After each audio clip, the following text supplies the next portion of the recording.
ಫ್ಯೂಚರಲ್ಲಿ ನೀವು love marriage ಆಗಬೇಕು ಅಂತ ಅನ್ಕೊಂಡಿದ್ದೀರಾ, ಅರೇಂಜ್ ಮ್ಯಾರೇಜ್ ಆಗಬೇಕು? ಪ್ರತಿಯೊಂದಕ್ಕೂ ಸ್ಪೇಸ್ ಕೊಡಬೇಕು, ನಂಬಬೇಕು, ನಂಬಿಕೆನೇ ಜೀವನ. ಈಗ ಹೇಳೋಕ್ಕಾಗಲ್ಲ, ಇವಾಗ ದೇವರೇ ಇನ್ನೊಬ್ರು ಯಾರೋ ಒಬ್ರನ್ನ ಸ್ಪೆಷಲ್ ಪರ್ಸನ್ನ ಕಳಿಸ್ಬೋದು ನಮ್ಮ ಲೈಫಲ್ಲಿ. ಅಂದರೆ ಓವರ್ ಎಕ್ಸ್ಪೆಕ್ಟೇಷನ್ ಮತ್ತು ಕಂಪ್ಯಾರಿಷನ್. ಅವಳ ಹತ್ರ ಹಂಗಿದೆ, ಅವನ ಹತ್ರ ಇದಿದೆ, ಇವನ ಹತ್ರ ಇದಿದೆ. ಸೊ ಈ ಸಿನಿಮಾನ ನೀವು ಲವ್ ಸೀಸನ್ ಸಿನಿಮಾನ ಇಷ್ಟಪಟ್ಟು ಮಾಡಿದ್ರೆ ಕಷ್ಟಪಟ್ಟು ಮಾಡಿದ್ರೆ? ಇಷ್ಟಪಟ್ಟ ಮೇಲೆ ಅದನ್ನು ಅಚೀವ್ ಮಾಡೋದಿದೆಯಲ್ಲ, ಅದಕ್ಕೆ ಕಷ್ಟಪಡಲೇಬೇಕಲ್ಲ. ಸೊ ಆ ಕಷ್ಟನೂ ಇಷ್ಟಪಡಬೇಕಾಗತ್ತೆ. ಬ್ರೇಕಪ್ ಆದವರಂತೂ ಹೋಗಲೇಬೇಕು, ಅವ್ರಿಗೇನು ಉತ್ತರ ಸಿಗುತ್ತೆ.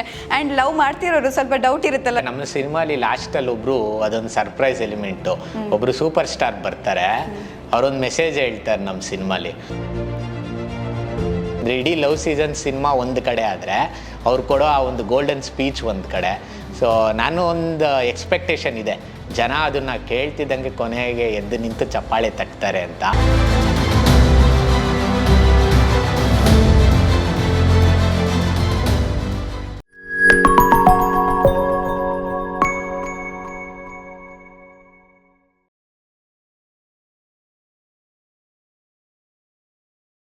ಕರೆಕ್ಟ್. ಆದರೆ ಈಗ ಲವ್ ಸೀಸನಲ್ಲಿ ಯಾರೆಲ್ಲ ಬರ್ತಾರಲ್ಲ, ಈಗ ಪಾಪ ಲೋನ್ಲಿ ಫೀಲ್ ಆಗಿರೋರು, ಅಥವಾ ಬ್ರೇಕಪ್ ಆಗಿರೋರು, ಅಥವಾ ಲವ್ ಇದ್ದವರು, ಲವ್ ಮಾಡ್ತಿರೋರು, ಇಂಥವರೆಲ್ಲ ಬಂದಾಗ ಅವ್ರಿಗೊಂದಂದರೆ ಒಂದು ಕ್ಲಿಯರ್ ಪಿಕ್ಚರ್ ಸಿಗುತ್ತೆ. ಅಂದರೆ ಈಗ ಸೋಷಿಯಲ್ ಮೀಡಿಯಾದಲ್ಲಿ ಎಷ್ಟೋ ಮೋಟಿವೇಶ್ನಲ್ ಟಾಕ್ಗಳು ಸಿಗುತ್ತೆ, ಅದ್ರ ಬಗ್ಗೆ ಟಾಕ್ ಮಾತಾಡ್ತಾರೆ. ಇದು ಹೀಗಾದರೆ ಹಾಗೆ, ಹಾಗಾದರೆ ಹೀಗೆ ಅನ್ನೋದು ಎಲ್ಲ ಓವರ್ ನಾಲೆಜ್ ಆಗೋಗಿದ್ದಾರೆ. ಎಲ್ಲರೂ ತುಂಬ ನಾಲೆಜ್ ಜಾಸ್ತಿ ಆಗಿಬಿಟ್ಟಿದೆ. ನಂಗೆ ಇದು ಗೊತ್ತು, ನಂಗೆ ಅದು ಗೊತ್ತು, ಇದು ಹಾಗೆ, ಇದು ಹೀಗೆ ಅನ್ನೋ ಎಲ್ಲ ಒಪಿನಿಯನ್ ಅವರೇ ಕೊಟ್ಬಿಡ್ತಾರೆ. ಸೊ ಅದನ್ನು ಹೊರತಾಗಿ ಏನಾದರೂ ಹೊಸತನ ಇದೆಯಾ ಲವ್ ಸೀಸನ್? ಅಂದರೆ ಈಗ ಎಲ್ಲ ಗೊತ್ತು ಅಂತ ನಾವು ಅನ್ಕೊಂತೀವಿ. ಈಗ ಆ ಟೈಮಿಗೆ ಕೇಳಿದ್ರೆ ಅಂತ ಹೇಳ್ತಾರೆ. ಈಗ ಅಲ್ವಾ, ನಮ್ಮ ಲೈಫಲ್ಲೇನೆ ಎಲ್ಲ ಹೇಳ್ತಾರೆ, ನಾನು ಹಂಗೆ ಮಾಡ್ತೀನಿ, ಹಿಂಗೆ ಮಾಡ್ತೀನಿ ಅಂತ ಇಮ್ಯಾಜಿನ್ ಮಾಡ್ಕೊಳ್ಳೋದು ಬೇರೆ, ಬುಕ್ಕು ಓದಿ ತಿಳ್ಕೊಂಡಿರೋದು. ಪ್ರಾಕ್ಟಿಕಲ್ ಎಕ್ಸ್ಪೀರಿಯನ್ಸ್ ಇದ್ರೂ ಕೆಲವೊಂದ್ಸಲಿ ನಮಗೆ ಲೈಫಲ್ಲಿ ಆ ಕೊಡೋ ಸಡನ್ ಟರ್ನ್ಸ್ ಇದೆ ಗೊತ್ತಾ, ಶಾಕ್ ಆ್ಯಂಡ್ ಟರ್ನ್ಸು, ನಾವು ಅದನ್ನು ಹ್ಯಾಂಡ್ಲ್ ಮಾಡೋಕ್ಕಾಗಲ್ಲ. ಸೊ ಆ ಸಿನಿಮಾಲಿ ಆ ಥರದ್ದು ಇದೆ ನಿಮಗೆ. ಸೊ ಇವಾಗ ಎಷ್ಟೇ ಡ್ರೈವಿಂಗ್ ಬರೋನು ಎಲ್ಲೋ ಒಂದು ಕಡೆ ಎಡುತ್ತಾನೆ.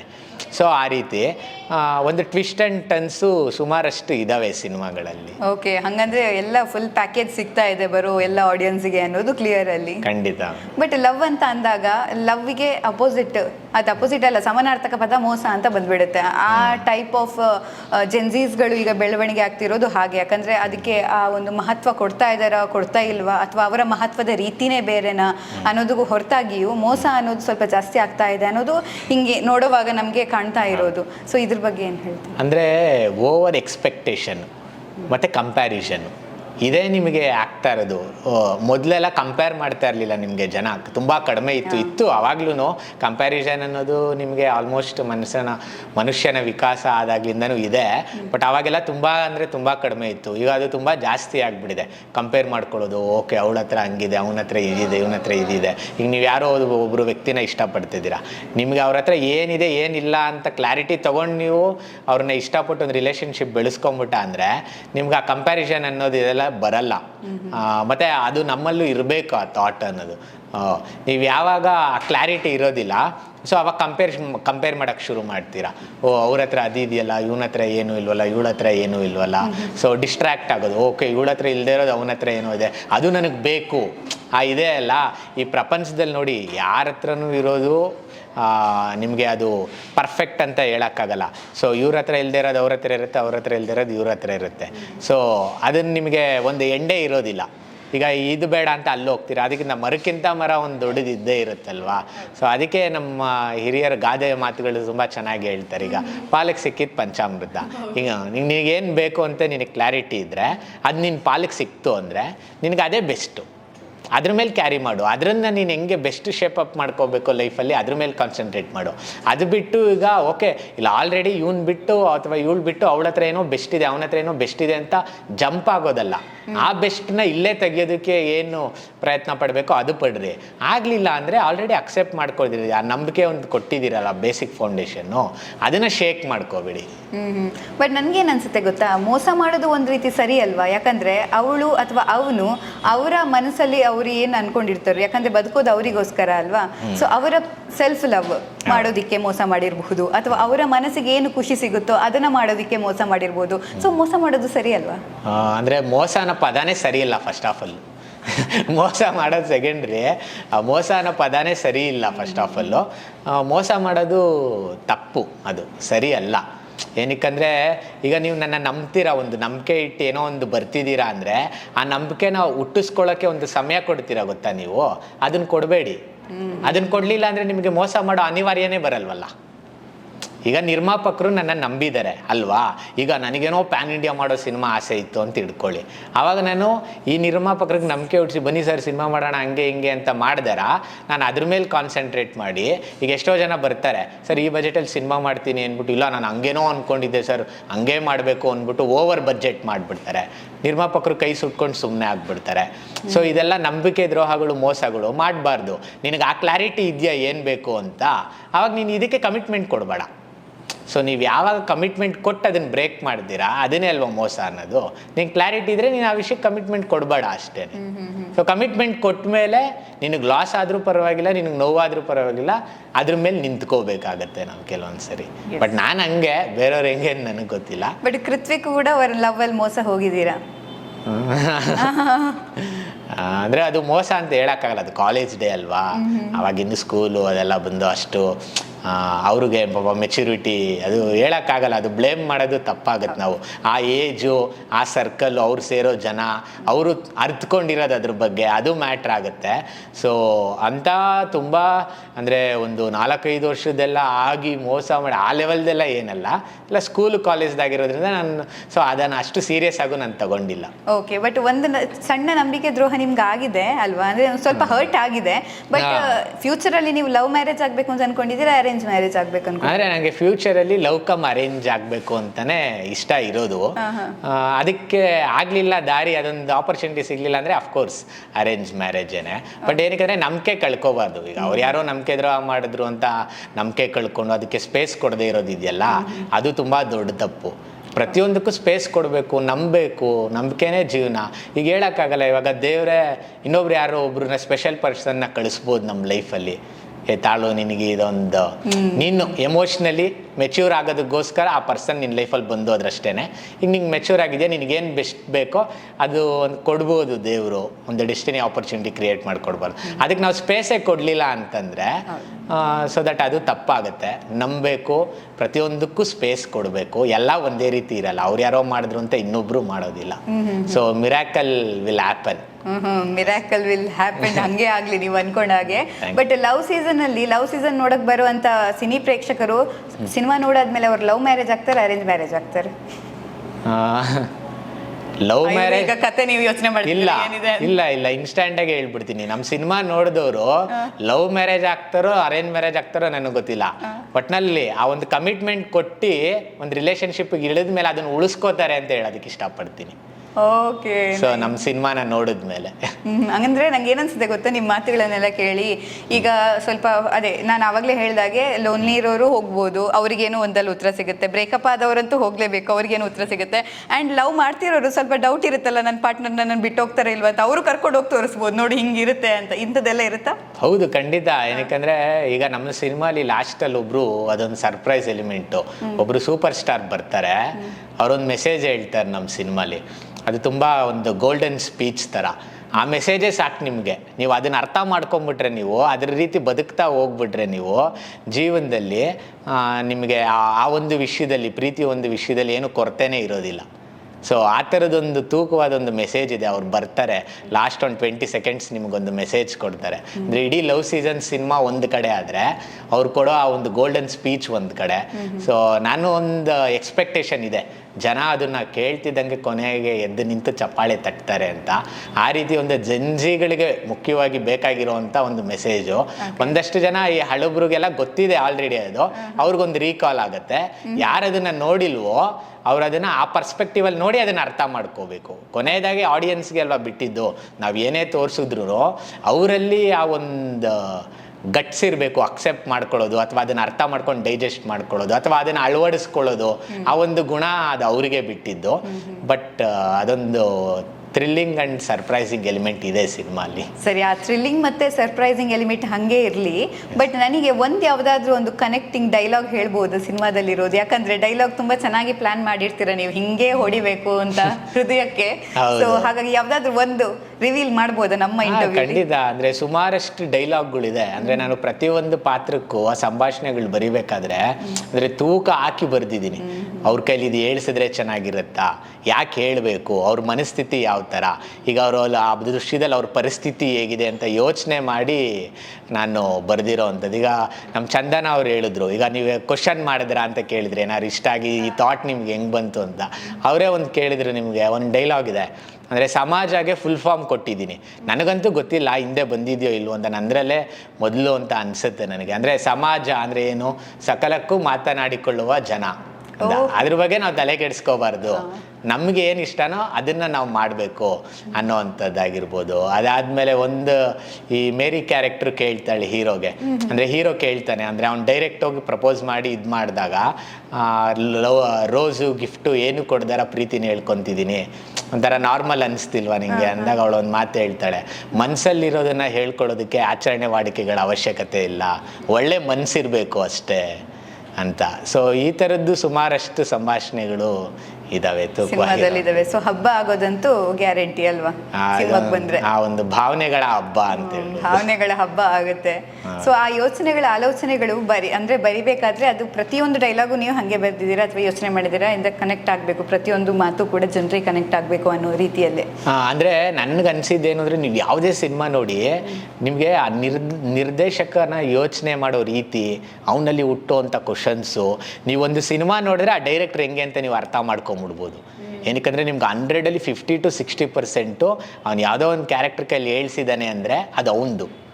ಈಗ ನಾನು ಹಂಗೆ ಯೋಚನೆ ಮಾಡೋದು. ಈಗ ನಾನು ನಿಮ್ಗೇನೋ ಒಂದು ಹೇಳ್ಕೋಬೇಕು ಅಂದರೆ ನನ್ನ ಮನ್ಸು ಚೆನ್ನಾಗಿದ್ರೆ ಸಾಕಲ್ವಾ. ಈಗ ನಿಮ್ಗೆ ಏನೇನೋ ಡೆಕೋರೇಷನ್ ಎಲ್ಲ ಮಾಡಿ ಏನೇನೋ ಮಾಡಿ ಕೊಟ್ಟು ಮನಸ್ಸೇ ಚೆನ್ನಾಗಿಲ್ಲ ಅಂದರೆ ಏನು ಬಂತು, ವೇಸ್ಟು. ಸೊ ನಾನು ಆ ಥರ ಯೋಚನೆ ಮಾಡೋದ್ರಿಂದ ಆ ಡೈಲಾಗ್ ಬರೆದೆ. ಹಂಗೆ ಸುಮಾರಷ್ಟು ವಿಚಾರಗಳು ಅಷ್ಟೇ, ನಾನು ಜೀವನ ಯಾವ ಪರ್ಸ್ಪೆಕ್ಟಿವಲ್ಲಿ ನೋಡ್ತೀನಿ, ಸೊ ಯಾವುದು ನನಗೆ ತಪ್ಪು ಅನಿಸ್ತಾ ಇದೆ ಸಮಾಜದಲ್ಲಿ, ಸೊ ಅದನ್ನೆಲ್ಲ ಬರ್ದಿರೋ ಅಂಥದ್ದು. ಬಟ್ ಈಗಿನ ನಿಮ್ಗೆ ಅನ್ಸಲ್ವಾ, ಈಗಿನ ಕೆಲವು ಯಂಗ್ ಮೈಂಡ್ ಸೆಟ್ಗೆ ಅಥವಾ ಜೆನ್ಸೀಸ್ಗಳಿಗೆ ಅಥವಾ ಯಾವುದೇ ಮೈಂಡ್ ಸೆಟ್ಗಳಿಗೆ, ಮನಸ್ಸುಗಳಿಗೆ ಈ ಥರ ಏನಾದರೂ ಕೊಟ್ಟರೆ ಗಿಫ್ಟ್ ಆ ಥರ ಏನಾದರೂ ಕೊಟ್ಟು ಆ ಥರ ಮಾಡಿದ್ರೇ ಅದು ಸ್ವಲ್ಪ ಅವ್ರಿಗೆ ಇನ್ನೂ ಸ್ವಲ್ಪ ಖುಷಿ ಆಗೋದು ಜಾಸ್ತಿ, ರೋಸ್ ಕೊಟ್ಟು ಮಾಡಿದ್ರೆ ಅದನ್ನೇ ವೆಯ್ಟ್ ಮಾಡುವಂಥದ್ದು ಇರುತ್ತೆ. ಅದು ತಪ್ಪು ಅನ್ನೋ ಹಾಗಿಲ್ಲ, ಯಾಕಂದ್ರೆ ಕೆಲವರು ಅಂತ ವೇಟ್ ಮಾಡೋರು ಇರ್ತಾರೆ. ಸೊ ನಿಮ್ಗೆ ಅನ್ಸಲ್ವ ಇದು ಆಕ್ಚುಲಿ ವರ್ಕೌಟ್? ಇದು ಇಲ್ಲ, ಅದು ನಾನು ತಪ್ಪು ಅಂತ ಹೇಳ್ತಾ ಇಲ್ಲ, ಆಕ್ಚುಲಿ ಕೊಡ್ಲೇಬೇಕು. ಅಂದ್ರೆ ನಮ್ಮ ಒಂದು ಭಾವನೆನ ಎಕ್ಸ್ಪ್ರೆಸ್ ಮಾಡ್ಕೊಳ್ಳೋದಕ್ಕೆ ಅದು ಒಂದು ರೀತಿ ಅಷ್ಟೇನೆ. ಬಟ್ ಅಲ್ಲಿ ಏನಕ್ಕೆ ಬರದೆ ಅಂದ್ರೆ, ಅವ್ನು ಹೀರೋ ಏನು ತಗೊಂಡು ಹೋಗಿರಲ್ಲ, ಹಂಗೆ ಪ್ರಪೋಸ್ ಮಾಡ್ತಾನೆ, ಅದಕ್ಕೆ ಕೇಳಿದಾಗ ಅವಳು ಅದಕ್ಕೆ ಆನ್ಸರ್ ಮಾಡ್ತಾಳೆ ಅಂತ ಆ ಒಂದು ಸಂಭಾಷಣೆ ಹೇಳಿದ್ದು. ಬಟ್ ಕೊಡೋದು ತಪ್ಪು ಅಂತ ನಾನು ಹೇಳ್ತಾ ಇಲ್ಲ, ಕೊಡಬೇಕು. ಆಕ್ಚುಲಿ ನನಗೆ ತುಂಬಾ ಗಿಫ್ಟ್ಗಳು ಕೊಡೋದು, ನನಗೆ ಪ್ಲಾನ್ ಮಾಡಿ ಸರ್ಪ್ರೈಸ್ ಕೊಡೋದೆಲ್ಲ ನನಗೆ ತುಂಬಾ ಇಷ್ಟ ಪರ್ಸ್ನಲಿ. ಸೊ ಅದನ್ನು ನಾನು ಮಾಡ್ತಾ ಇರ್ತೀನಿ ನನ್ನ ಸರೌಂಡಿಂಗ್ ಇರೋರು. ಅದೇ ನನ್ನ ಮನ್ಸಿಗೆ ಅನ್ಸಿದ್ರೆ ಇವ್ರಿಗೆ ನಾನೇನೋ ಒಂದು ಕೊಡ್ಬೇಕಪ್ಪ, ನನಗೆ ಅದರಲ್ಲೂ ಗ್ರೀಟಿಂಗ್ಸು ಬರೆದು ಕೊಡೋದು, ಅದೇ ಎಫರ್ಟ್. ನನಗೆ ಇನ್ಸ್ಟ್ಯಾಂಟ್ ಗಿಫ್ಟ್ಗಳಿದೆ ನೋಡಿ, ಏನೋ ಒಂದು ಬೊಕ್ಕೆ ತೊಗೊಂಡೋಗಿ ಕೊಟ್ಬಿಡೋದು, ಅಥವಾ ಏನೋ ಒಂದು ರೆಡಿಮೇಡ್ ನಿಮಗೆ ಫ್ಯಾನ್ಸಿ ಸ್ಟೋರಲ್ಲಿ ಇರೋದನ್ನು ತೊಗೊಂಡೋಗಿ ಕೊಟ್ಬಿಡೋದು, ಅದು ನನಗೆ ಇಷ್ಟ ಆಗಲ್ಲ. ನನಗೆ ತುಂಬ ಇಷ್ಟ ಆಗೋದು ಯಾವುದು ಅಂದರೆ ಟೈಮ್ ಕೊಡ್ತಾರೆ ನೋಡಿ, ಏನೋ ಒಂದು ಗ್ರೀಟಿಂಗ್ಸಲ್ಲಿ ಅವ್ರ ಮನಸ್ಸಲ್ಲಿ ಅನ್ಸಿದ್ದನ್ನ ಬರೆದು, ಅಥವಾ ಕ್ರಾಫ್ಟ್ ಥರ ಮಾಡಿ, ಅಥವಾ ಫೋಟೋ ಫ್ರೇಮ್ ಥರ ಏನೇನೋ ಮಾಡಿಸಿ ಓಡಾಡಿ, ಅಂದರೆ ಅದಕ್ಕೆ ಎಷ್ಟು ಎಫರ್ಟ್ ಹಾಕಿರ್ತಾರೆ ಅನ್ನೋದ್ರಲ್ಲಿ ಗೊತ್ತಾಗುತ್ತೆ ಅವ್ರು ಎಷ್ಟು ಲವ್ ತೋರಿಸ್ತಾರೆ ಅನ್ನೋ ಥರದ್ದು. ಎಸ್. ಬಟ್ ಈಗ ಲವ್ ಅಂತ ಅಂದಾಗ ಫಸ್ಟ್ ಸ್ಟೇಜ್ ಹೇಗಿತ್ತು ಅಂದರೆ, ಒಂದು ಸ್ವಲ್ಪ ನಾವು ನಮಗೀಗ ಗೊತ್ತಿರೋ ಹಾಗೆ ಮುಂಚೆ ಎಲ್ಲ ಅದನ್ನು ಹೇಳ್ಕೊಳ್ತಿರ್ಲಿಲ್ಲ, ಸ್ವಲ್ಪ ತುಂಬ ಸೀಕ್ರೆಟ್ ಮಾಡ್ತಿದ್ರು, ಹೇಳ್ಕೊಳಕ್ಕೆ ಭಯ ಆಗ್ತಿತ್ತು, ಯಾರಿಗಾದ್ರೂ ಫ್ಯಾಮಿಲಿ ಗೊತ್ತಾದರೆ ಅನ್ನೋದು, ಆ ಥರದ್ದೆಲ್ಲ ಆಗ್ತಿತ್ತು. ಅದಾದಮೇಲೆ ಸ್ವಲ್ಪ ಬದಲಾವಣೆ ಆಯಿತು. ಓಕೆ, ಫ್ಯಾಮಿಲಿ ಅವ್ರಿಗೂ ಹೇಳಿ ಒಪ್ಪಿಸಿ ಆಗೋದು ಇತ್ತು, ಆದರೂ ಹಾಗೇ ಟೆನ್ಷನ್ ಇತ್ತು. ಆಮೇಲೆ ಲವ್ ಮಾಡ್ತಿದ್ದೀವಿ ಅಂತ ಹೇಳೋಕ್ಕೂ ಭಯ, ಈ ಏಜಲ್ಲಿ ಲವ್ ಯಾಕೆ ಮಾಡ್ತಿದ್ದಾರೆ, ಅದು ದೊಡ್ಡ ಒಂದು ಸ್ವಲ್ಪ ಕ್ರೈಮ್ ರೇಂಜಲ್ಲಿ ಆಗ್ತಾಯಿತ್ತು. ಬಟ್ ಈಗ ಜೆನ್ಸಿ ಮೈಂಡ್ ಸೆಟ್ ಏನಂದರೆ, ಲವ್ ಇಲ್ಲ ಅಂದರೆ ದೊಡ್ಡ ತಪ್ಪು ಅನ್ನೋ ರೇಂಜಲ್ಲಿ ಆಗೋಗಿದೆ. ಲವ್ ಇರಲೇಬೇಕು, ಯಾರು ಅಂದರೆ ಲವ್ ಅಂದರೆ ಪಾರ್ಟ್ನರ್ ಇರಲೇಬೇಕು, ಪಾರ್ಟ್ನರ್ ಇಲ್ಲ ಅಂದರೆ ಅದೇನೋ ಕ್ರೈಮ್ ಅನ್ನೋ ರೇಂಜಲ್ಲಿ ಜೆನ್ಸಿ ಮೈಂಡ್ ಸೆಟ್ ಇದೆ, ಯಾರಾದರೂ ಒಬ್ರು ಪಾರ್ಟ್ನರ್ ಇರಲೇಬೇಕು ಅನ್ನೋದು. ಸೊ ಈ ಫೇಸ್ ಇದೆಯಲ್ಲ, ಈಗ ಜೆನ್ಸಿ ಮೈಂಡ್ ಸೆಟ್ಗೂ ಇದು ಸೂಟ್ ಆಗುತ್ತೆ ಹಾಗಾದರೆ ಲವ್ ಸೀಸನ್? ಅಂದರೆ ಈಗ ನೀವೇನು ಹೇಳಿದ್ರಲ್ಲ ಆ ಒಂದು ಫೇಸು, ಅಂದರೆ ಮೊದಲೆಲ್ಲ ಎದುರ್ಕೊಳ್ಳೋರು ಮಾಡೋ, ಅಂದರೆ ಅವಾಗಿತ್ತು, ಅದು ನೀವು ಅವಾಗಿಂದ ನೋಡ್ಕೊಂಬಂದರೆ ಪ್ರತಿಯೊಂದು ವಿಷಯದಲ್ಲೂ ಅವಾಗೆಲ್ಲ ಹೆಣ್ಮಕ್ಳು ಜಾಸ್ತಿ ಈಚೆ ಬರ್ತಾ ಇರಲಿಲ್ಲ, ಇಂಡಿಪೆಂಡೆಂಟ್ ಆಗಿರಲಿಲ್ಲ. ಅದು ಯಾವುದರಲ್ಲಿ ಲೋವರ್ ಕ್ಲಾಸಲ್ಲಿ ಮತ್ತು ಮಿಡ್ಲ್ ಕ್ಲಾಸಲ್ಲಿ ಮಾತ್ರ. ಹೈಯರ್ ಕ್ಲಾಸ್ ಅವ್ರು ಈಗಲೂ ನಾನು ಎಷ್ಟೋ ಸರಿ ನೋಡಿದಾಗ 60 ವರ್ಷದ 70 ವರ್ಷದ್ದು ಅಜ್ಜಿಗಳು, ಅಂದರೆ ಗ್ರ್ಯಾಂಡ್ ಮಾಸು, ಅವ್ರು ಕಾರ್ ಓಡಿಸ್ಕೊಂಡು ಹೋಗ್ತಾ ಇರ್ತಾರೆ MG ರೋಡ್ ಸೈಡೆಲ್ಲ. ಅಂದರೆ ಅವ್ರಿಗೆ 70 ವರ್ಷ ಅಂದರೆ ಲೆಕ್ಕ ಹಾಕಿ ಅವ್ರು ಎಷ್ಟು ವರ್ಷದ ಹಿಂದೆ ಅವ್ರು ಕಾರ್ ಓಡಿಸೋದು ಕಲ್ತಿದ್ದಾರೆ, ಮತ್ತು ಅವ್ರು ಡ್ರೆಸ್ ಡ್ರೆಸ್ ಸ್ಟೈಲ್ ಹಂಗಿದೆ ಅಂದರೆ ಅವ್ರು ಅವಾಗಲೂ ಹಂಗೆ ಇದ್ರು ಅಂತ ಅರ್ಥ ಅಲ್ವಾ. ಇವಾಗ ನಮ್ದೆಲ್ಲ ಒಂದು ಸ್ವಲ್ಪ ಮಿಡ್ಲ್ ಕ್ಲಾಸ್ ಈ ಥರ ಆಗಿರೋದ್ರಿಂದ ಈಗ ನಮ್ಮ ತಾಯಂದ್ರಿಗೆಲ್ಲ ಅಷ್ಟು ಅವ್ರು ಇವಾಗ ವಾಟ್ಸಪ್ಪು ಇದೆಲ್ಲ ಯೂಸ್ ಮಾಡ್ತಾ ಇರೋದೇ ಈಗ ದೊಡ್ಡ ವಿಷಯ. ಡ್ರೈವಿಂಗ್ ಎಲ್ಲ ದೂರದ ಮಾತು.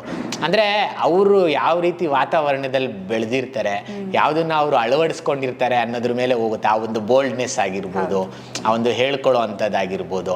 ಈಗೇನು ಅಂದರೆ ಪ್ರತಿಯೊಂದನ್ನು ತುಂಬ ಈಸಿಯಾಗಿ ತಗೋತಿದ್ದಾರೆ. ಅದನ್ನೇ ಹೇಳಿದ್ನಲ್ಲ, ಈಗ ಜೆನ್ಸಿ ಆಗಿರ್ಬೋದು ಮೊದಲಾದ್ರೆ ತಂದೆ ತಾಯಿ ಭಯ ಭಕ್ತಿ ಇತ್ತು. ಅಯ್ಯೋ ಅವ್ರಿಗೆ ಹೇಳಿದ್ರೇನೋ ಅಯ್ಯೋ. ಈಗ ಆ ಭಯ ಭಕ್ತಿ ಇಲ್ಲ, ಅಷ್ಟೇನೆ ಸಿಂಪಲ್. ಅದಕ್ಕೇನೆ ಅವ್ರು ತುಂಬ ಈಸಿಯಾಗಿ ತಗೊಂಡು ಪ್ರತಿಯೊಂದನ್ನು ಹೇಳ್ಕೊಂಬಿಡ್ತಾರೆ, ಪ್ರತಿಯೊಂದನ್ನು ಹೆಂಗ್ ಬೇಕೋ ಹಂಗೆ ಮಾಡಿಬಿಡ್ತಾರೆ. ಬಟ್ ಏನು ಅಂದರೆ ಇವಾಗ ಎಡುತ್ತಿದ್ದಾರೆ ಸುಮಾರು ಜನ. ನಾನು ನೋಡ್ತಿದ್ದೀನಲ್ಲ, ತುಂಬ ಚಿಕ್ಕ ಏಜ್ಗೆ ಅದು ಬರ್ತಾ ಬರ್ತಾ ಇನ್ನೂ ಕಡಿಮೆ ಆಗ್ತಾ ಇದೆ. ಅವಾಗೆಲ್ಲ ನಮಗೆ, ನಾನು 7th ಸ್ಟ್ಯಾಂಡರ್ಡಲ್ಲಿ ಇದ್ದಾಗ ನಮಗೆ ಹೆಣ್ಮಕ್ಳು ಪಕ್ಕದಲ್ಲಿ ಕೂರಿಸ್ಬಿಡೋರು, ಏನೋ ಒಂದು ತಪ್ಪು ಮಾಡ್ತೀವಿ ಅಂತ ಸ್ಕೂಲಲ್ಲಿ.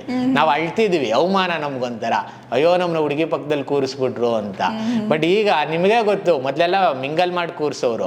ಬಟ್ ಈಗಿಲ್ಲ. ಏನಕ್ಕಂದ್ರೆ ಮನಸ್ಸಲ್ಲಿ ಆ ಒಂದು ಏನಂತಾರೆ, ಆ ಒಂದು ಮುಗ್ಧತೆನೇ ಇಲ್ಲ. ಈಗ ನಿಮಗೆ 7ನೇ ಕ್ಲಾಸ್ 8ನೇ ಕ್ಲಾಸ್ ಇಂದಾನೇ ಶುರು ಆಗ್ಬಿಟ್ಟಿದೆ.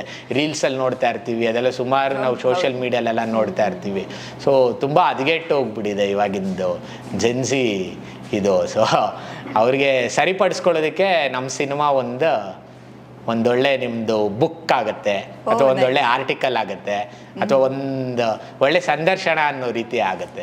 ಹಂಗಂದ್ರೆ ಎಲ್ರಿಗೂ ಒಂದು ಉತ್ತರ ಸಿಗೋ ಥರದ ಸಿನಿಮಾ ಇದು ಲವ್ ಸೀಸನ್ ಅನ್ನೋದಲ್ಲ? ಹೌದು. ಓಕೆ, ಯಾವ ಸೀಸನಲ್ಲಿ ಏನೆಲ್ಲ ಪ್ಲಾನ್ ಮಾಡಿದ್ರಿ ಅಲ್ಲಿ ಸಿನಿಮಾದಲ್ಲಿ? ಅದನ್ನ ಸಿನಿಮಾನೇ ನೋಡಬೇಕಾಗುತ್ತೆ, ಯಾವ್ಯಾವ ಸೀಸನಲ್ಲಿ, ಅಂದರೆ ಯಾವ್ಯಾವ ಫೇಸಲ್ಲಿ ಏನೇನು ಬರುತ್ತೆ ಅನ್ನೋದು. ಬಟ್ ಪರ್ಸ್ನಲಿ ಇವಾಗ ನೀವು ಇಂಟರ್ವ್ಯೂ ಮಾಡ್ತಾ ಇರೋದಕ್ಕೆ ಹೇಳ್ತೀನಿ, ನೀವು ಒಂದು ಕನೆಕ್ಟ್ ಆಗ್ತೀರಾ ಯಾವುದಾದ್ರೂ ಒಂದಕ್ಕೆ. ಹೌದಾ? ಖಂಡಿತ ಆಗ್ತೀರಾ. 90% ಆಫ್ ಆಡಿಯನ್ಸ್ ಹಾಗೆ ಆಗ್ತಾರೆ. ಏನಕ್ಕಂದ್ರೆ ನನ್ನ ಲೈಫಲ್ಲಿ ಒಂದು ಹುಡುಗಿ ನೋಡಿ ಇಷ್ಟಪಟ್ಟಿದ್ದೀನಿ, ಅಥವಾ ಒಂದು ಹುಡುಗ ನೋಡಿ ಇಷ್ಟಪಟ್ಟಿದ್ದೀನಿ ಅನ್ನೋರು ಯಾರು ಇಲ್ಲ ಹೇಳಿ ಅಲ್ವಾ. ಇವಾಗ ನೀವು ಯಾರನ್ನಾರು ಒಬ್ರನ್ನ ನೋಡ್ಬಿಟ್ಟು ಅಟ್ಲೀಸ್ಟ್ ಕ್ರಶ್ ಆಗಿ ಚೆನ್ನಾಗಿದ್ದಾನೆ, ಇವ್ನಿಗೆ ಹೇಳ್ಕೊಂಡ್ರೆ ಚೆನ್ನಾಗಿರುತ್ತೆ ಅಂತ ಹೇಳ್ಕೊಂಡಿದ್ರೋ ಬಿಟ್ಟಿದ್ರೋ ಸೆಕೆಂಡ್ರಿ, ಬಟ್ ಹೇಳ್ಕೊಂಡ್ರೆ ಚೆನ್ನಾಗಿರುತ್ತಲ್ಲ ಅಂತಂತೂ ಈ ಥರದ್ದು ಮೈನ್ಯೂಟ್ ಪಾಯಿಂಟ್ಸ್ ಎಲ್ಲ ಇದೆ.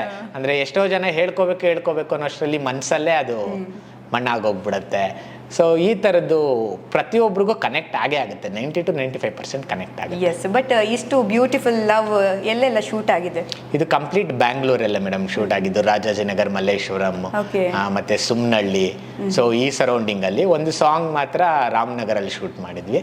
ಇನ್ನೊಂದು ಸಾಂಗ್ ಕನಕಪುರ ಒಂದು ಸ್ಟುಡಿಯೋನಲ್ಲಿ ಶೂಟ್ ಮಾಡಿದ್ವಿ. ಬಿಟ್ರೆ ಕಂಪ್ಲೀಟ್ ಇದು ಏನಂತಾರೆ ಇವಾಗ ಕಾಂತಾರ, ನಮ್ಮ ಮಣ್ಣಿನ ಕತೆ ಅಂತ ಹೇಳ್ತಾರಲ್ಲ. ಸೊ ಇದು ಲವ್ ಸೀಸನ್ ಸಿನಿಮಾ ನಮ್ಮ ಬೆಂಗಳೂರಿನ ಗಲ್ಲಿ ಗಲ್ಲಿಯ ಕತೆ ಅಂತ ಹೇಳ್ಬೋದು. ನೋಡಿದ್ರೆ ಈಗ ಯಾವುದೋ ಒಂದು ಹೌದಪ್ಪ ಈ ಹುಡುಗನ ಜೀವನದಲ್ಲಿ ಇದು ನಡೆದಿತ್ತು, ಅಥವಾ ನನ್ನ ಫ್ರೆಂಡ್ ಜೀವನದಲ್ಲಿ ಇದು ನಡೆದಿತ್ತು, ಅಥವಾ ನನ್ನ ಜೀವನದಲ್ಲೇ ಹಿಂಗೆ ಆಗೋಗ್ಬಿಟ್ಟಿತ್ತು, ಕರೆಕ್ಟಾಗಿ ತೋರಿಸಿದ್ದಾರೆ. ಸೊ ಆ ಒಂದು ಪರ್ಸ್ನಲ್ ಲೈಫಿಗೆ ರೆಸೆಂಬಲ್ ಮಾಡ್ಕೊಳ್ಳೋ ಅಂತ ಒಂದಷ್ಟು ಎಲಿಮೆಂಟ್ಸ್ ಇರೋವಂಥ ಸಿನಿಮಾ. ಓಕೆ, ಈಗ ಸೀಸನ್ 4 ಸೀಸನ್ ಇದೆ. ಓಕೆ, ಅಂದರೆ ಬೇರೆ ಬೇರೆ ಟೈಪ್ ಆಫ್ ಸೀಸನ್. ಬಟ್ ಅದರಲ್ಲಿ ಈಗ ಲವ್ ಸೀಸನಲ್ಲಿರೋ ಭಾವನೆ ಯಾವ ಟೈಪ್ ಅದು ಭಾವನೆಗಳೆಲ್ಲ ಇದೆ? ಅದೇ ನಿಮಗೆ ಭಾವನೆಗಳಂತ ಹೋದರೆ ಸುಮಾರಷ್ಟು ಇದ್ದಾವೆ ಅದರಲ್ಲೂ. ಸೊ ಅದೇ ಸೀಸನ್ಸ್ ಅಂತ ಬಂದರೆ 4, ಬಟ್ ಭಾವನೆಗಳು ಅಂತ ಬಂದರೆ ನಿಮಗೆ ಗೊತ್ತಲ್ಲ ಸುಮಾರಷ್ಟು ಇದ್ದಾವೆ. ಈಗ ನವರಸಗಳು ಸುಮ್ಮನೆ ಒಂದು ಲೆಕ್ಕಕ್ಕೆ ತಗೊಳ್ಳೋದಾದರೆ ಒಂದು 9 ಭಾವನೆಗಳಿದೆಯಲ್ಲ, ಆ ಎಲ್ಲ ಭಾವನೆಗಳು ನಿಮ್ಮಲ್ಲಿ ಮೂಡುತ್ತೆ ಸಿನಿಮಾ ನೋಡಬೇಕಾದ್ರೆ. ಕೆಲವು ದೃಶ್ಯಗಳಲ್ಲಿ ನಗ್ತೀರಾ, ಇನ್ನು ಕೆಲವು ದೃಶ್ಯದಲ್ಲಿ ಅಸಹ್ಯ ಪಡ್ಕೋತೀರಾ, ಏನು ಈ ಥರದ ಜನನೂ ಇದ್ದಾರಾ ಅಂತ. ಇನ್ನು ಕೆಲವು ದೃಶ್ಯಗಳಲ್ಲಿ ಅಂದರೆ ಆ ಒಂದು ಕರುಣೆ ಬರುತ್ತೆ, ಅಯ್ಯೋ ಪಾಪ ಇವಳಿಗೆ ಹಿಂಗಾಗೋಯ್ತಲ್ಲ ಅಂತ. ಇನ್ನು ಕೆಲವೊಂದಷ್ಟು ದೃಶ್ಯಗಳಲ್ಲಿ ಒಂದು ಭಯ ಶುರು ಆಗ್ಬಿಡುತ್ತೆ, ಅಯ್ಯೋ ಏನಪ್ಪ ನಾಳೆ ದಿವಸ ನಮ್ಮ ಮಕ್ಕಳು ಇಂಥ ದಾರಿಗೆ ಹೋಗ್ಬಿಟ್ರೆ ಹೆಂಗೆ, ಅಥವಾ ಹಿಂಗೆ ಮಾಡ್ಕೊಂಬಿಟ್ರೆ ಹೆಂಗೆ ಅಂತ. ಸೊ ಈ ಎಲ್ಲ ಭಾವನೆಗಳೊಂದು ಮಿಕ್ಸ್ಚರ್ ಆಫ್ ಎಲಿಮೆಂಟ್ಸು ಇದರಲ್ಲಿದೆ. ಸೀಸನ್ಸ್ ಆದರೆ 4ಕ್ಕೆ ಸೀಮಿತ. ಸೊ ಭಾವನೆಗಳು ಅದೇ ಗೊತ್ತಲ್ಲ, ನವರಸಗಳು ಅದನ್ನ ಮಿಕ್ಕಿನೂ ಎಲ್ಲ ಭಾವನೆಗಳು ಮಿಕ್ಸ್ ಅಲ್ವಾ? ಅಂದ್ರೆ ಜಾಸ್ತಿನೇ ಇದೆ ಭಾವನೆಗಳು, ಅದು ಸಿಚುವೇಶನ್ ತಕ್ಕಂಗೆ. ಹೌದಾ, ಸಿಚುವೇಶನ್ ತಕ್ಕನಂಗೆ ಅದು ಚೇಂಜ್ ಆಗ್ತಾ ಹೋಗುತ್ತೆ. ಆ ಎಲ್ಲಾನು ಬಿಂಬಿಸಿದ್ದೀನಿ, ಅದೆಲ್ಲ ನಿಮಗೆ ಕನ್ನಡಿ ಥರ ಅನಿಸುತ್ತೆ. ಓಕೆ, ಸೊ ನೀವು ಅದಕ್ಕೆ ರಿಯಾಕ್ಟ್ ಮಾಡ್ತೀರಾ. ಸೊ ಈ ಸಿನಿಮಾನ ನೀವು ಲವ್ ಸೀಸನ್ ಸಿನಿಮಾನ ಇಷ್ಟಪಟ್ಟು ಮಾಡಿದ್ರೆ ಕಷ್ಟಪಟ್ಟು ಮಾಡಿದ್ರ? ಅಂದರೆ ಇಷ್ಟಪಟ್ಟು ಕಷ್ಟಪಟ್ಟು ಮಾಡಿದ್ರೇ ನಾವು ಏನೇ ಒಂದು ಅನ್ನೋದು ತಲುಪ್ಸೋಕ್ಕಾಗೋದು. ಏನಕ್ಕಂದರೆ ಇಷ್ಟಪಟ್ಟ ಮೇಲೆ ಅದನ್ನು ಅಚೀವ್ ಮಾಡೋದಿದೆಯಲ್ಲ, ಅದಕ್ಕೆ ಕಷ್ಟಪಡಲೇಬೇಕಲ್ಲ. ಸೊ ಆ ಕಷ್ಟನೂ ಇಷ್ಟಪಡಬೇಕಾಗತ್ತೆ. ಆವಾಗಲೇ ಜನಕ್ಕೆ ನಾವು ಇಷ್ಟಪಡೋ ರೀತಿ ಪ್ರೆಸೆಂಟ್ ಮಾಡೋಕ್ಕಾಗೋದು. ಆಗುತ್ತೆ. Yes. ಸೊ ಈಗ ಎಲ್ಲರೂ ಅದೇ ನನಗೆ ಯಾವತ್ತೂ ಎಲ್ರಿಗೂ ಕೇಳ್ತೀನಿ ಈ ಪ್ರಶ್ನೆ. ಎಲ್ಲರೂ ಹೇಳ್ತಾರೆ ನಮ್ಮ ಸಿನಿಮಾವನ್ನ ನೋಡಿ, ನಮ್ಮ ಸಿನಿಮಾದಲ್ಲಿ ಅದಿದೆ ಇದಿದೆ ಹೀಗಿದೆ ಹಾಗಿದೆ ನೀವು ನೋಡಿ ಅಂತ ಇಷ್ಟಪಟ್ಟು ಕಷ್ಟಪಟ್ಟು ಇದೆಲ್ಲ ಮಾತುಗಳು ಬರುತ್ತೆ. ಬಟ್ ನೀವೇನಾದ್ರು ಸ್ವಲ್ಪ ಡಿಫ್ರೆಂಟ್ ಆಗಿ ಜನರನ್ನ ಅಪ್ರೋಚ್ ಮಾಡೋದಾದ್ರೆ ಮಾಡಬಹುದು. ಡಿಫ್ರೆಂಟಾಗಿ ಅಂದರೆ ನಾನು ಎಲ್ರಿಗೂ ಕೇಳ್ಕೊಳ್ಳೋದು ಇದನ್ನೇ, ಅಂದರೆ ಇಷ್ಟಪಟ್ಟು ಮಾಡಿದ್ದೀವಿ ಕಷ್ಟಪಟ್ಟು ಮಾಡಿದ್ದೀವಿ ಬನ್ನಿ ನೋಡಿ ಅನ್ನೋದನ್ನೆಲ್ಲ ಇದಕ್ಕಿಂತ ಬಿಟ್ಟು, ಅಂದರೆ ಜೀವನದಲ್ಲಿ ಪ್ರತಿಯೊಂದು ಎಲಿಮೆಂಟ್ಸಲ್ಲೂ ಆ ಒಂದು ಬೆಳವಣಿಗೆ ಅನ್ನೋದು ಇರಬೇಕು. ಅದು ಸಿನಿಮಾ ಇಂಡಸ್ಟ್ರಿ ಆಗಿರ್ಬೋದು, ಏನು ಬೇಕಾದರೂ ಆಗಿರ್ಬೋದು. ಈಗ ಹಳೇದು ಹೋಗ್ತಾ ಇದೆ ಅಂದರೆ ಹೊಸದು ಬರಲೇಬೇಕು. ಹಾಗಾಗಿ ಮನೋರಂಜನೆಗೆ ಈಗ ನಿಮಗೆ ಸುಮಾರಷ್ಟು ಪ್ಲ್ಯಾಟ್ಫಾರ್ಮ್ಸ್ ಇದೆ. ಈಗ ಸಿನಿಮಾ ಅನ್ನೋದು ನಿಮಗೊಂದು ಆಪ್ಷನ್ ಆಗಿದೆ ಅನ್ನೋದು ಅದೆಲ್ರಿಗೂ ಗೊತ್ತಿರೋ ವಿಷಯ. ಬಟ್ ನಮಗಿದು ಆಪ್ಷನ್ ಅಲ್ಲ. ಈ ಕಲಾವಿದ್ರಿಗಾಗಿರ್ಬೋದು, ನಮಗೆ ಕಲೆನೇ ಒಂದು ಇದಾಗಿರ್ಬೋದು. ನೀವೆಲ್ಲೋ ಒಂದು ಕಡೆ ಹೋಗಿ ಸಂಗೀತ ಕೇಳಿದರೆ ಆ ಸಂಗೀತ ಗಾಯನ ಮಾಡೋರ್ಗಾಗಿರ್ಬೋದು, ಆ ವಾದ್ಯ ಮಾಡೋರ್ಗಾಗಿರ್ಬೋದು, ಅವ್ರು ಅದನ್ನೇ ನಂಬ್ಕೊಂಡು ಬದುಕ್ತಿರ್ತಾರೆ. ಸೊ ಈಗ IT ಫೀಲ್ಡಲ್ಲಿರೋರು ಅಷ್ಟೇ, ಅವರೊಂದು ಕೆಲಸ ಮಾಡಿದ್ದಾರೆ ಕಲ್ತಿದ್ದಾರೆ ವಿದ್ಯೆ ಅಂತಂದರೆ ಅವ್ರು ಅದನ್ನೇ ನಂಬ್ಕೊಂಡು ಬದುಕ್ತಿರ್ತಾರೆ. ಸೊ ಅದಕ್ಕೆ ಅವ್ರಿಗೆ ಅವಕಾಶ ಸಿಕ್ಕಿಲ್ಲ ಅಂದರೆ ಎಷ್ಟು ನೋವಾಗುತ್ತೆ. ಸೊ ಅದೇ ರೀತಿ ನಾವು ಈ ಒಂದು ಪ್ಲ್ಯಾಟ್ಫಾರ್ಮಲ್ಲಿ ಇದ್ದೀವಿ, ಇದನ್ನೇ ನಂಬ್ಕೊಂಡಿದ್ದೀವಿ, ಈಗಿನ ಶುರು ಮಾಡ್ತಾ ಇರೋದು. ಹಲವಾರು ವರ್ಷಗಳಲ್ಲಿ ಇದೆ ಕಲೆ ಸೇವೆ ಆಗಿರ್ಬೋದು, ನಮ್ಮ ಒಂದು ಭಾಷೆ ಸೇವೆ ಆಗಿರ್ಬೋದು. ಆ ಸೇವೆ ಮಾಡೋದಕ್ಕೋಸ್ಕರ ನೀವು ನಮಗೊಂದು ಅವಕಾಶನ ಒದಗಿಸಿ ಅಂತ ನಾನು ಕೇಳ್ಕೊತೀನಿ. ನಮ್ಮ ಸಿನಿಮಾ ನೋಡಿ ಖಂಡಿತ ನೀವು ಕೊಡುವಂಥ ಸಮಯಕ್ಕಾಗಿರ್ಬೋದು, ಹಣಕ್ಕಾಗಿರ್ಬೋದು ವ್ಯರ್ಥ ಆಗೋದಿಲ್ಲ. ಸೊ ಹೊಸಬ್ರು ಬೆಳಿಬೇಕು, ಹೊಸ್ತನನ ತರಬೇಕು. ಸೊ ಆ ಒಂದು ಹೊಸ ರೀತಿಯಲ್ಲೇ ಲವ್ ಸೀಸನ್ಸ್ ಸಿನಿಮಾ ಖಂಡಿತ ನಿಮಗೆ ಇಷ್ಟ ಆಗುತ್ತೆ. ಮತ್ತು ಮಿಸ್ ಮಾಡ್ಕೊಂಬಿಡಿ, ನಾನು ನಿಮ್ಗೆ ಹೇಳಿದ್ನಲ್ಲ, ಒಬ್ಬರು ಬಿಗ್ಗೆಸ್ಟ್ ಸೂಪರ್ ಸ್ಟಾರ್, ಅದು ಖಂಡಿತ ನಿಮ್ಮೆಲ್ರಿಗೂ ಒಂದು ಸರ್ಪ್ರೈಸ್ ಅನಿಸುತ್ತೆ. ಜೊತೆಗೆ ಅದೆಲ್ರಿಗೂ ನಿಮಗೆ ನಿಜ ಅಪ್ಪ ಇವರು ಇದನ್ನು ಬಳಸ್ಕೊಂಡಿರೋ ರೀತಿ ಅಂತ ನಿಮಗೆ ಅನಿಸುತ್ತೆ. ಹಾಗಾಗಿ ಜುಲೈ 3ನೇ ತಾರೀಕು ದಯವಿಟ್ಟು ಲವ್ ಸೀಸನ್ ಸಿನಿಮಾಗೆ ಬಂದು ನೋಡೋದ್ರ ಮೂಲಕ ನಮ್ಮೆಲ್ರಿಗೂ ಹರಿಸಿ ಅಂತ ಇಡೀ ಕರ್ನಾಟಕ ಜನತೆಗೆ ಮತ್ತು ಕಲಾಭಿಮಾನಿಗಳಿಗೆ ಕೇಳ್ಕೊಂಡು. ಎಸ್ ಸರ್, ತುಂಬ ಚೆನ್ನಾಗಿ ಹೇಳಿದ್ರಿ. ಲವ್ ಸೀಸನ್ ಯಾಕೆ ಜನ ನೋಡಬೇಕು ಅನ್ನೋದು, ಯಾಕಂದರೆ ಲವ್ ಅಲ್ಟಿಮೇಟ್ ಅಲ್ವಾ. ಸೊ ಅಲ್ಟಿಮೇಟ್ ಹ್ಯಾಪಿನೆಸ್ಸನ್ನು ಎಂಜಾಯ್ ಮಾಡೋದಕ್ಕೆ ಥಿಯೇಟರ್ಗೆ ಜನ ಬರಬೇಕು ಅನ್ನೋದು. ಅದು ಯಾವತ್ತು ಬರಬೇಕು? ಜುಲೈ 3ರಿಂದ ಸ್ಟಾರ್ಟು ಅಲ್ವಾ celebration, love celebration start. Yes, ಖಂಡಿತವಾಗ್ಲೂ thank you so much. All the best ನಿಮ್ಮ ಸಿನಿಮಾಗೆ. ಒಳ್ಳೆಯದಾಗಲಿ, ತುಂಬ ಜನ ಮೆಚ್ಕೊಳ್ಳಿ, ಅದನ್ನು ಅಪ್ಕೊಳ್ಳಿ ಅಂತ ಹೇಳ್ತಾ. ಆ್ಯಂಡ್ ಮಿಸ್ ಮಾಡ್ಕೋಬೇಡಿ, ಜುಲೈ 3 ಆದಮೇಲೆ ನಿಮಗೆ ಕ್ಯೂರಿಯಸ್ ಏನಂದರೆ, ಸಿನಿಮಾದ ಕೊನೆ ಭಾಗದಲ್ಲಿ ಒಬ್ಬರು ಸೂಪರ್ ಸ್ಟಾರ್ ಬರ್ತಾ ಇದ್ದಾರೆ. ಆ ಸೂಪರ್ ಸ್ಟಾರ್ ಯಾರು ಅಂತ ನೋಡೋ ಕುತೂಹಲ ಒಂದು ಕಡೆ ಇಟ್ಕೊಳ್ಳಿ. ಯಾಕಂದರೆ ಅವ್ರು ಡೈರೆಕ್ಟರ್ ಏನು ಹೇಳಿದ್ದಾರೆ ಗೊತ್ತಾ, ಲವ್ ಸೀಸನ್ ಸಿನಿಮಾ ಒಂದು ಕಡೆ, ಆ ಸೂಪರ್ ಸ್ಟಾರ್ ಕೊಡೋ ಮೆಸೇಜ್ ಒಂದು ಕಡೆ ಅಂತಲೇ ಕ್ಲಿಯರ್ ಆಗಿ ಹೇಳಿದ್ದಾರೆ. ಸೊ ಆ ಮೆಸೇಜ್ ಹೇಗಿರುತ್ತೆ ಅನ್ನೋ ಕ್ಯೂರಿಯಾಸಿಟಿ ನನಗೂ ಕೂಡ ಇದೆ, ನಿಮಗೂ ಅದೇ ಕ್ಯೂರಿಯಾಸಿಟಿ ಇದ್ದರೆ ಜುಲೈ 3ನೇ ತಾರೀಕು ಲವ್ ಸೀಸನ್ ಸಿನಿಮಾ ನಿಮ್ಮ ಹತ್ತಿರದ ಥಿಯೇಟರಲ್ಲಿ ಹೋಗಿ ನೋಡಿ ಅಂತ ಹೇಳ್ತಾ, ನಾವು ಕೂಡ ಲವ್ ಸೀಸನ್ ಸಿನಿಮಾಗೆ ಆಲ್ ದ ಬೆಸ್ಟ್ ಅಂತ ಹೇಳ್ತಾ, ನಿಮಗೂ ಕೂಡ ನಮ್ಮ ಈ ಮಾತುಕತೆ ಇಷ್ಟ ಆದರೆ ಲೈಕ್ ಮಾಡಿ, ಶೇರ್ ಮಾಡಿ, ಕಮೆಂಟ್ ಮಾಡಿ, ಮಿಸ್ ಮಾಡಬೇಡಿ. ಜುಲೈ 3ನೇ ತಾರೀಕು ಲವ್ ಸೀಸನ್ ನಿಮ್ಮ ಮನಸ್ಸುಗಳಿಗೆ. Thank you.